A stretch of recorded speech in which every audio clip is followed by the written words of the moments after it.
comme que c'est un panneau relatif aux problèmes de réfugiés, les gens qui ont des problèmes soit dans leur patrie et qui sont obligés de s'exiler quelque part.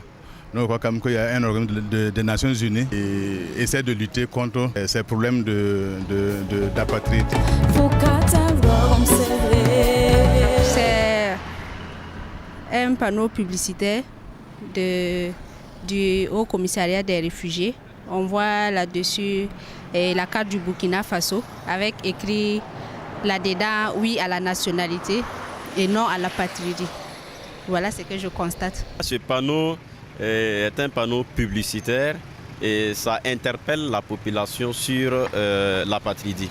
Oui, l'apatride pour moi c'est simple, c'est des personnes qui ont une patrie, qui normalement devaient avoir une patrie et qui, bon, pour diverses raisons, sont obligés de perdre cette qualité-là, soit du fait de la migration, soit du fait des bannissements, soit du fait de beaucoup de phénomènes qui les amènent à s'éloigner de la patrie et de ne plus appartenir à cette patrie-là. Moi, je crois que c'est quelqu'un sans patrie. Sans patrie qui a quitté sa patrie et qui est peut-être quelque part dans une autre patrie qui n'est pas la sienne. La patrie, bon, c'est l'immigration de nationalité. Par exemple, quitter de telle nationalité pour aller à telle nationalité. Bon, c'est une personne qui n'appartient à aucune nation. Ça veut dire qui est membre, mais qui n'est pas rattaché aux leaders politiques et puis aux décideurs. L'apatride, c'est pour une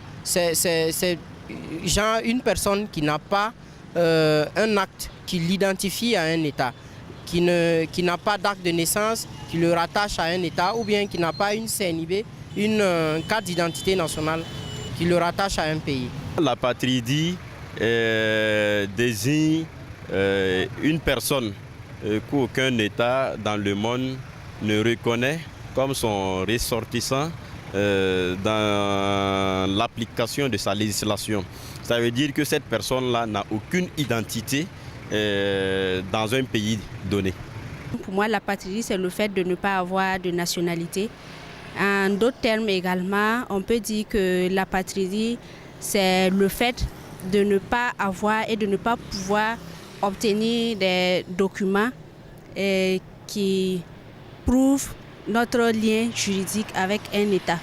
Si on s'en tient à la définition, il y a probablement des apatrides et des personnes également à risque d'apatride au Burkina Faso, vu qu'on a des villages un peu plus reculés où les gens ont du mal à avoir des actes de naissance, des pièces d'identité. Bon, toutes ces personnes-là sont à risque d'apatride. Oui, je pense qu'il y a énormément d'apatrides au Burkina parce qu'il y a quand même souvent certaines personnes qu'on rencontre et qui disent qu'ils n'ont pas de CNIB, qui disent qu'ils n'ont pas d'acte de naissance en leur possession. Donc cela fait que, bon, en tout cas, on s'imagine déjà qu'ils sont sans nation et donc apatrides. Je lève ma voix contre l'apatridie. Ensemble, disons oui